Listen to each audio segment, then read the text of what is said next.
Coco. How's it Hi. How you doing? I'm doing good. How are you? I'm good. Hey, babyface.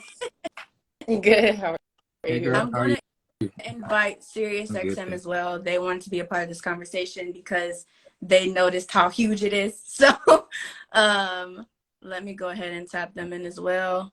I just sent the invite. Let me see. Okay. All right. So we can go ahead and get started. Thank you so much again for you guys actually debuting the first episode of The Exchange, which is basically bringing together two generations of artists, but to talk about the same genre of music. And who better than to bring Coco Jones and BabyFace for the first episode, because you guys have created this amazing record together called Simple. So can we just start by talking about that? Is that okay? Okay, awesome. Of So course. I want to start with you, Coco, because you come out the gate with the song. You said, "Can I be honest? I don't believe in love." So can you just explain to me, like, what led you to come out the gate with that particular verse? I think at the time I was coming from a place of frustration. Mm-hmm. The theme of the song Simple is reminiscing on like being in a relationship before all of the trauma and all of the hurt that you have to heal from. So I guess, of course, I believe in love because I'm singing this song with Babyface and we're reminiscing. We want it back, you know. But I think the reason that I came at it from that angle is because like I just put myself in the place and in the headspace that all of us are when we just get frustrated and we say things, of course, we don't mean, but they're just coming from a hurt place. Yeah. Yeah, I love that. I love that vulnerability that you provided on the record. And Babyface, you follow up with the thing about love. It ain't always simple. Don't try to be smart playing your cards. Put them all out on the table. What exactly did you mean when you were leading her with that verse? I was trying to give her some confidence, I guess, to not to give up, so to say. I was just kind of following her lead. I had to answer her and trying to be helpful in that sense. So I thought it was cool the way she started the record off. I was impressed as well when she came in the first minute. I was like, okay, Yeah, we're I gonna have was something like, good here. that's real, So because when you just want to put it all out there, it's just you, like you said, Coco, you say how you feel in that moment. So I thought that was very important, just to provide the audience, like, this is how I feel right now. It may change tomorrow or the day after. But I wanted to ask you both, how was it just working together on this particular track? I will say it was such an honor to work with Babyface. I mean, everyone knows he's a legend. I mean, I was just kind of shocked. It all kind of happened so fast. And then Babyface was like kind of challenging me, I guess, because the album was coming up soon. There was plenty of deadlines, and he was like, whatever come out of this session is what come out of this session. I was like, oh, say less. Okay, I love a challenge. But I think just working Babyface and seeing how comfortable he is as himself, you know, and when you're an up and coming artist, there's just so much comparison and there's so much in your head that you're like, should I be doing this or more of that? And to see somebody like Babyface who's been here and who's gonna be here, like he just is himself, not trying to be anything but that. And it was just really inspiring to watch. Yeah. Yeah. I would say the same. Coco came in very comfortable in her own skin in terms of, and so whether she was nervous or not, I couldn't necessarily pick that up. But especially when she got behind the mic, then I felt like there wasn't any nerves at all. It was really just her being herself, and then I was pleasantly surprised. That was really good. I thought it would be good, really good. And that always makes a session really fun when you don't have to say too much. Of course, I would push her because she was that good to push. And it was enlightening for today artists and young artists to already have so much knowledge about how to sing and how to approach a song with emotion and where you didn't have to guide it too much. Usually the hardest part is figuring out how to get someone to sing it emotional, because you can get great melodies, you can get great riffs and everything, but to come off with that emotion, that's like that's the part that's very hard to teach. And so it was so nice that she already had that part in hand. Maybe that's probably the I acting part, but I don't know. wasn't gonna say anything, but I was like, Multifaceted, girl, for real. But just, I want to pivot to you, Babyface, with Girls Night Out. This is something that we needed, from Ella May to Coco Jones to Ari Lennox. So what surprised you the most when creating this particular project?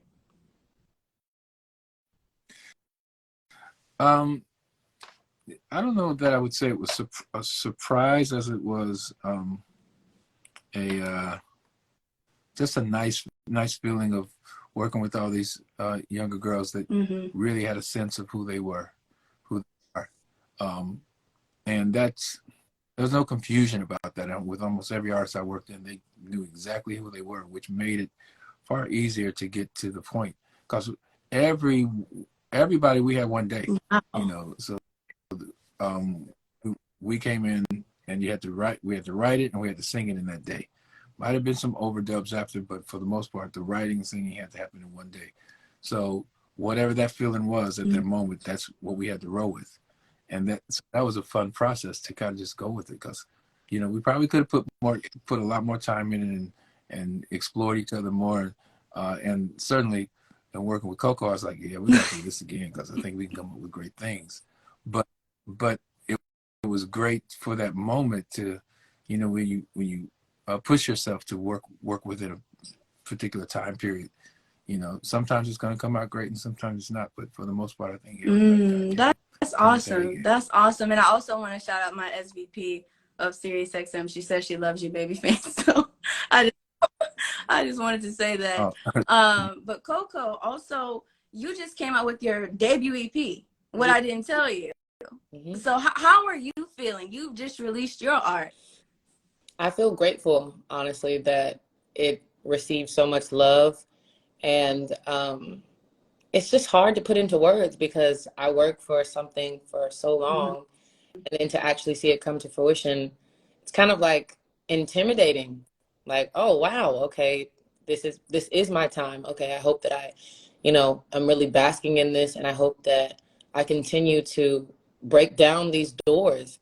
But really grateful to see all the love and support, and excited for more. Excited to I mean, this is just the start. I'm just getting into being really recognized as an R&B artist, and I'm excited to do more. Yeah, that's why I was so excited to see you on Girls Night Out. Because Yeah. I know just this entire year has been huge for Coco Jones in general, from the debut single with Caliber, you know, to now the debut EP, What I Didn't Tell You. So just salute to both of you for that collaboration on Simple. And that, how was it shooting that video? Because I like y'all were both on like a turnstile thing. Like, how was that shooting the video?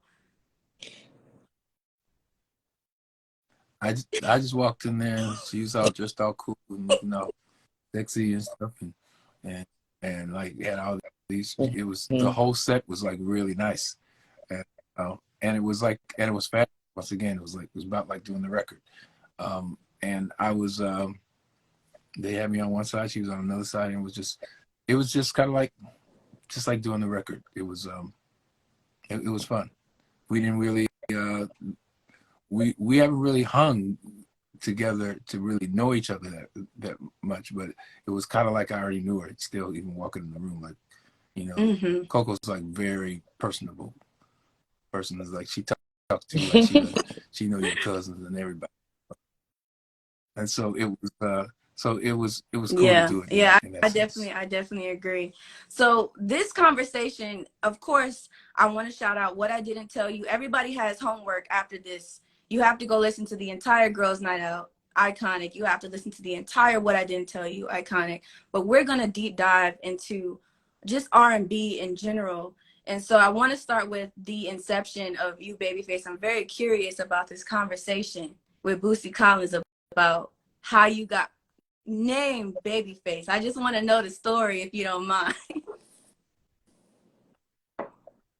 I mean, that's a simple story. It's not really that much to it. I walked in a studio kind of like this, and we were working with Bootsy on some demos or something. And then when I walked in the room, he just looked at me. He just yelled out "BabyFace," and that was it. Everybody in my band had a nickname. I didn't have a nickname, and so that became my nickname, and Yeah. it just stuck over the years. So it's really nothing really. No, I'm just saying it's a story. household name now. You know, like even from a artist, like I saw you on live recently with BabyFace Ray. So it's just a household name. So just shout out to that moment for making that happen. Yeah, of course. Of course. Thank you. So Coco Jones, I want to ask you, like, you are such a role model from, you know, back in your days with Disney to also now being on Bel Air to dropping your EP and just pouring your energy into that. How does it feel like being a role model for such a vast audience of people, from young girls to even older women? I guess it feels purposeful because for such a long time I was like, why is this not happening? I work hard. I'm nice to people. Like I actually want to do this. What is going on? And I just couldn't understand the whys. And now I look at everything going on. I'm like, okay, well, you know, I wish you could have told me, Christ, because I was quite confused. But I would go back and do my whole journey again just to inspire the next Black girl to keep going, to keep pushing against the opposition, because it's really just the people who don't give up who end up here. Like, timing is going to be timing. The journey, the length that's going to take, whatever it is, but it's the people who don't give up, you know? And I feel like it's purposeful. Hopefully with my music, I continue to inspire women to like think highly of themselves, speak life of themselves, and be confident. And that's not cocky. Be opinionated, and that's not hard to work with or difficult or intimidating. And to just keep going at whatever they're trying to pursue. Yeah, definitely. You are a symbol of that. So I just want to let you know, like Thanks, girl. I recently saw an interview where someone was like, "You the Gabrielle Union of today. Like you are the Coco Jones of today, and we are looking to you."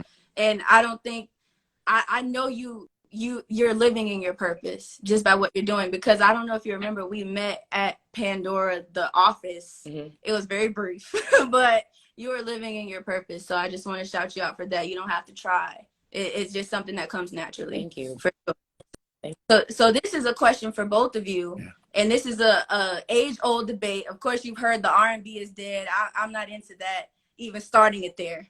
But I want to know, just from a sonic standpoint, what is R&B to you all? When you hear music, what exactly defines something as R&B? Oh, Lord. I'm curious what Coco Who you gonna put me on the spot? Okay, so I actually think of R&B as what it is literally described as, rhythm and blues. Like literally every time you hear an R&B song, you feel it. Like there's a rhythm to it that you can feel in your body. And half the time the songs be kind of sad.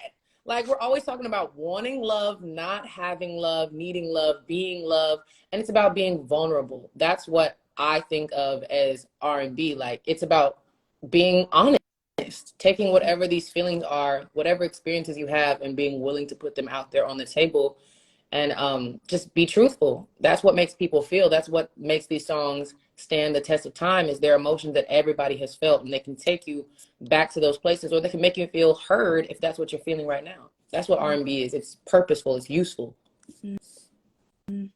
I am curious to your answer, BabyFace. Yeah, your turn. Huh? So I think that's a great answer, but I think that says what that says is that R&B is everywhere. R&B is in all kinds of music, and it's not just it's not genre specific. It's, you know, rhythm and blues that exist in so many things.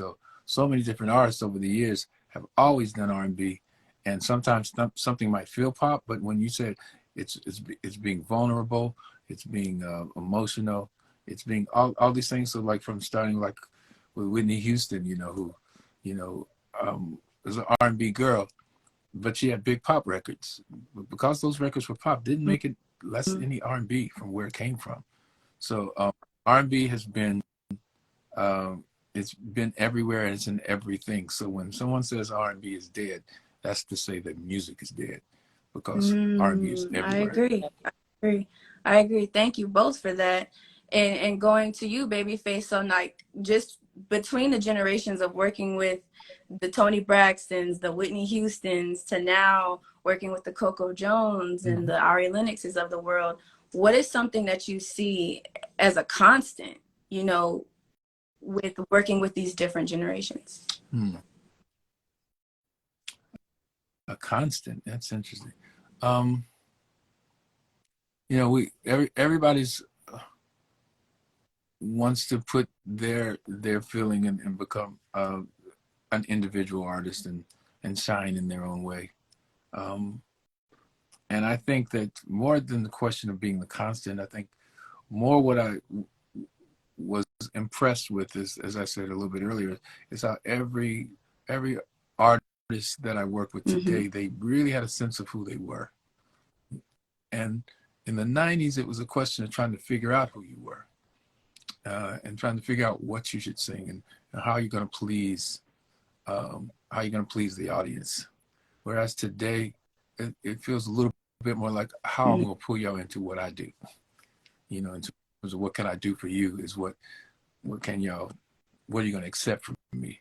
You know, this is who I am, and I hope y'all accept it. If you don't, well, all right, that's cool. I change. That's kind of the sentiment, and the same thing is in writing and performing, and I think that's very refreshing, because there's a strength that comes with that, and an identity that comes with it, and so it helps separate each artist in terms of who they are and what they represent. So on the Girls Night album, every artist is different.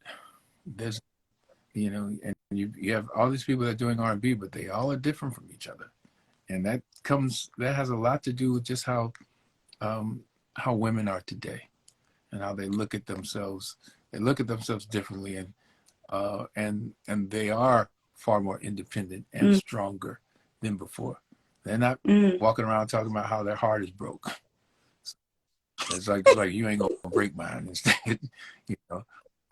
So it's definitely, you know, a different thing. And I used to write all these girl songs with their hearts were broken, and I wouldn't write that way about an art for a girl artist today, because they don't sit around being brokenhearted. Not the same way anyway. If they are, then you're gonna pay for it. But I definitely agree. I definitely agree with that. Coco, with you coming out the gate, you know, and I know that you said I was in the moment, right? Like saying I don't believe in love. Like I'm just irritated with this. Whoever it was, whoever that was. What helps you, both of you, you know, work with your vulnerability on songs and pour into the songs and let us know how you truly feeling in that moment? Because I know a lot of people walk around the world and they're guarded. It's hard for them to really express their emotions. But what helps you all express your vulnerability through song? I mean, I will say one part of it is kind of my acting experience, because I learned how to like tap into emotions and spew them out. I do feel like I've done that for a while, and that's helped me a lot with songwriting.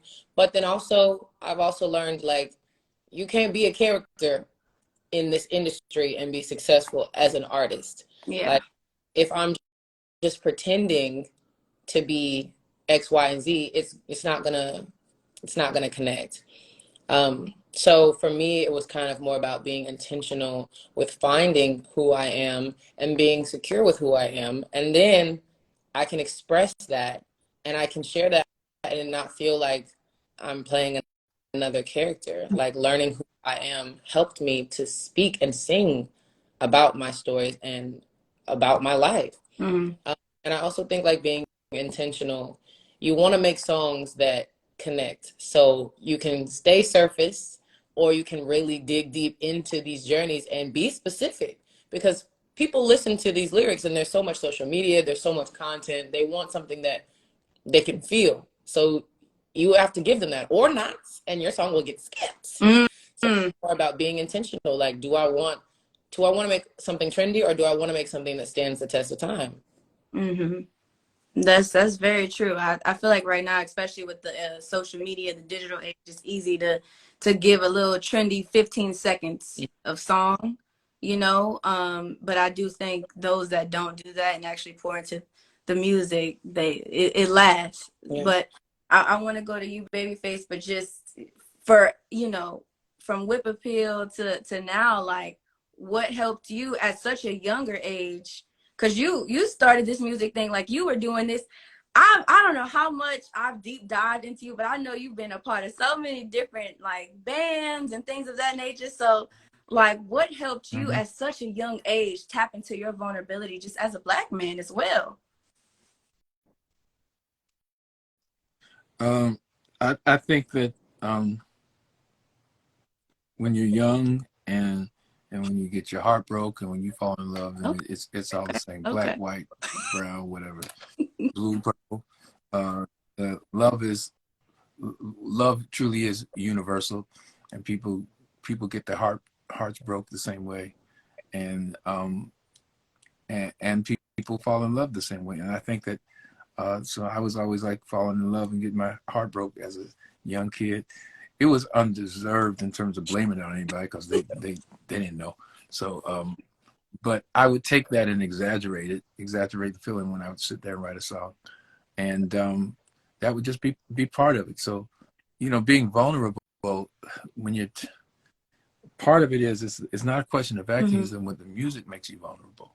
The music takes you there, and so it allows you to be someone that you might not be on a day-to-day basis. When you go into the world of music, it allows you to become someone else that you wouldn't normally be. And that's when you have artists like, over the years, you have artists like Prince and Michael Jackson that were like these amazing artists. You meet them in person, they might be a lot shyer, but when they hit that stage, they become something else. And music has that ability to let you become a superhero. So whatever your thing is, it can help you push that as well. So I think that for myself, it was kind of like, as a kid, it was kind of like my superpower to go into the music and to become someone and become something else that I wouldn't be on a day-to-day I basis. appreciate that. And I want to dive a little deeper into you mentioning Michael Jackson. Is it true in 8th grade that you interviewed with Jackson 5? It is true. I lied about being a news reporter and snuck in. What I lied, had a good enough lie to where I was able to get on the list and actually go in the room and interview Michael and his brothers. And that was in 8th grade. And it was he never remembered. When I talked to him later, he remembered. But I just want to ask, for you as an artist at that time, how did that impact you and inspire you to continue on your music journey? Well, it was because I saw them perform when I was in 6th grade. I saw them perform, and I knew then at that point I wanted to have something to do with music. And I kind of promised myself at that point that I want to meet him one day. I just didn't know it would be 2 years later. You know, I figured, and it just kept my journey started then, and I didn't want to stop. I always wanted to do something in music, have something to do with music. So, and this is for both of you now. Okay, so there's a saying, right, that the 1980s to the 2010s is like the R&B golden era. I mean, I think that's to each his own. But do you think today in 2022 that R&B has a look? Like, I feel like back in the day, during that specific time, there was like the California curl, there was the S curl, there was you dancing in the rain, it was the hands and all of that kind of stuff. But today, do you feel like R&B has a look per se? I'm not gonna try to speak for all the girls, but I do feel like in today's culture, wigs are worn a lot more. So I don't know what type. They were different type of wigs. Like, I don't know, at the half at the front and the real, and I don't know. But the frontals had definitely outside for this generation of R&B. But I do feel like, going back to what Babyface was saying, us now as R&B women, we're so much more individualistic, because like it's about being whatever you are. If it's intimidating, then that's fine. Like, it's just, everything's a lot more accepted, I feel, and open-minded, and you're allowed to express the pretty and the ugly of yourself in a different way because of social media. Mm-hmm. So I feel like that was one thing that I guess is a lot more trendy now, but I feel like everyone's very individual. Yeah. I would agree. Things change on a daily basis, especially with social media and how people are going to dress, how they're going to do their hair, what's hot, what's not, and so everybody, it switches all the time. So I don't think we're going to look back and say, okay, this is what everybody was wearing at this particular time, because everybody's wearing and doing different things at this point.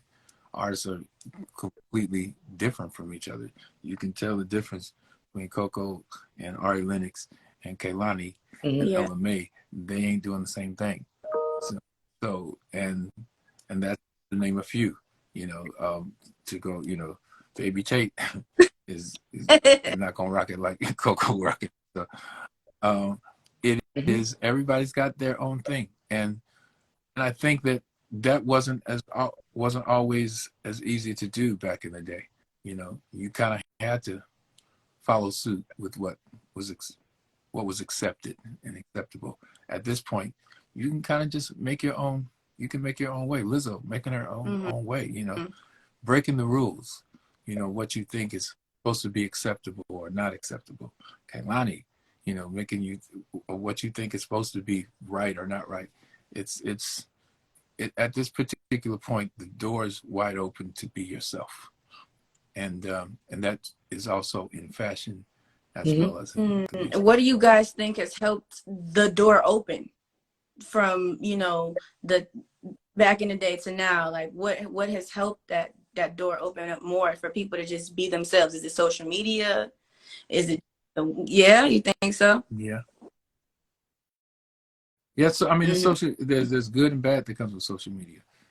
The door's wide open in terms of for you to be yourself, and the door's also wide open for people to hate on you, and there's a lot of that, and so it's the best times and the worst times, because people can be very hurtful to people online, and people can celebrate people and lift them up, but they can also pull them down in a second, and so it is. It's a different day, and that's always driven by what's happening in the world, and the social media drives that, no question, into how we are and how we act towards each other, and who's hot and who's not, who's on, who's canceled, all of that. It happens so quickly. So I would say this, as an artist today, you have to be you have to have really tough skin, because before, you didn't get to know everybody's thoughts. You didn't get to know that somebody was really hating the way that you look or the way that you sound, or the whole bit. You could be oblivious to that and live your life really happy. Today, it destroyed. If you really like going deep and you start reading some of your DMs that come in, you could be like, done. If you don't have thick skin, it can be over for you. So it's definitely a different, and that's not just as an artist, that's just as everybody, any normal person today. You got to be careful about what you take in from social media and what you let live inside you, and so that it doesn't destroy you. It can lift you up, but it can also pull you down. So there's a line you have to. Just as a human in general, I agree. There was a question in the comments, and I want to get to it. And I'm wrapping up shortly. I thank you guys both for your time. It asks, how do you guys get through a creative block when you're creating your music in particular? Like, what's a way that you push through that? Because I think as artists, you may hit that but what's a way that you're able to like surpass it? Is it living life, or is it reading? Like, what works for you guys? I would say just moving on from music for a little bit. Sometimes I just feel so overwhelmed that I'm like, I'm gonna do something else. I'm gonna listen to podcasts. I'm gonna read. I'm going to just take my focus off what isn't working and go do something else that makes me happy, because music is just creating, it's singing about life. But if all you do is sit and listen to music, you're not living life. You're not making enough stories to go and make songs that are useful. So sometimes when I have creative block, I just go live my life and do something else. And then I find out that I feel some emotion that I should write about, or I have an experience that would be perfect for a song, or I have an idea because I watched this TV show, or I listened to something else that inspired something. It's just, I just go live life. Okay. I think for me, that's an interesting question, because like there are some artists that that's all they are is music. That's what they breathe and eat every day, and Michael Jackson was that. Michael Jackson, he was purely. Every time I would get with him, he'd ask me, "Do you love music, Babyface? Don't you love music? Don't you just love it?" I'm like, "Yeah, yeah." Um, and but he meant it in a very deep way, and I didn't realize that, and I didn't realize that was like that's what his world revolved around. It was like it was it was it was the music. It was performing. It all started with the music, and so like say if you hit a dry spot and you can't come up with anything, then you break for a second, but you're still constantly thinking about it anyway. And there are so it varies in people in terms of how deep they get into music and how much of a musician you are. And for me, music has always been an important part, but it never so much to the point to where I wasn't able to walk away from it, so I could walk back to it and see it in a different way. There's a lot of songs that got saved that way because I was able to walk away from it and then come back and say, "Oh, Yeah. this is how it should be." And sometimes you can work on something and keep on working on and work it to death and never get to the point to where it's right. So I think that it is one of those things where it's a person to person kind of thing. And speaking of person to person, like I said, I did a deep dive into Babyface and who you are as a human, and I think at your core, and you could let me know if I'm wrong, you are a very humble spirit. And so with that being said, how do you think that has elevated you and pushed you forward just throughout your career, just focusing on the music and it purely just being about creating? Because I think that is just extremely admirable. I admire that about you, just as an artist and as an icon. So how has that helped you? I mean, I appreciate that. I think I don't know that I know the answer to that. I don't know that being humble has necessarily lifted me forward. I don't know. Maybe it's held me back in some ways. Who knows? It's hard to say. But it's not anything I can control. It's what God gave me in terms of who I am, and it wasn't something that I learned that this is how you should be. This is just how I am, and so and and I think that's it. I don't know that I could know the answer. I don't know that anybody knows the answer to that. We are blessed and we get lucky and be at the right place at the right time. And if you work hard enough and you're ready when the call comes, that's what you want to be. You want to be ready when you get that call. Well, I just want to personally say that's one thing that I really admire about you, with all of your skill sets and just the things that you've been able to achieve.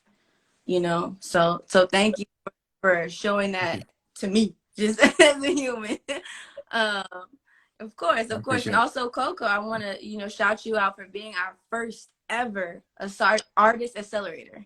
So we SiriusXM Pandora has launched this program where we are pushing forward and elevating artists, and we see your future is so bright in the R&B space. So I just want to ask you, how does that feel, to be acknowledged and to see your work be acknowledged in the R&B space specifically?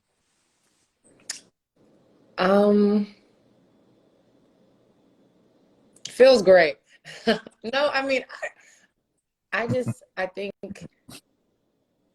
it just feels like all the no's were for this time. Mm-hmm. Like before, I just didn't understand for a long time.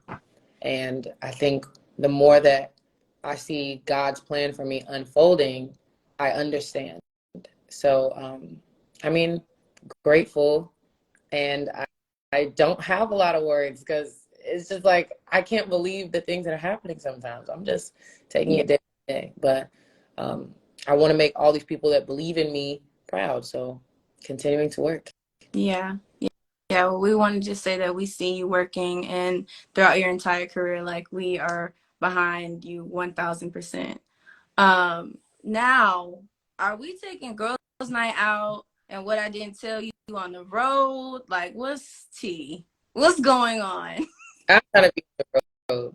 I don't What we doing, know. BabyFace? Huh? So, okay, I'm with you. You want to go? I'm out there. It'll be a hard thing to put together. But before we do anything else, I just want to put a shout out to Coco and her album that she did. It was a really good album. Well, the songs that she did, and I was impressed. And it was nice to work with you and to have you in the studio. And I just wanted to say that because I'm. It was an honor for me to work with you. Thank you, BabyFace. You already know you're the OG. So happy to be on this live. Happy to be on the album. Happy to be on tour. If that's what we're doing, you let me know. I mean, y'all let us know. We all watching, trying to figure out who we could go and see. Man, I know. And is it true, BabyFace, that you're going on tour with Anita Baker?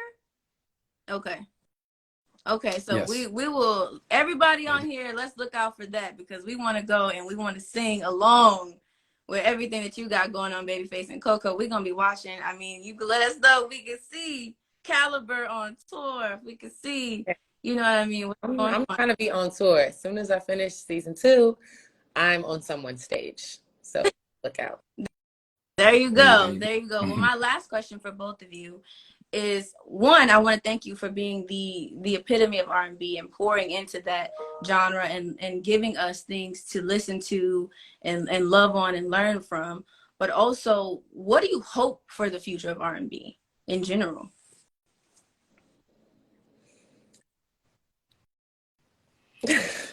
Great things.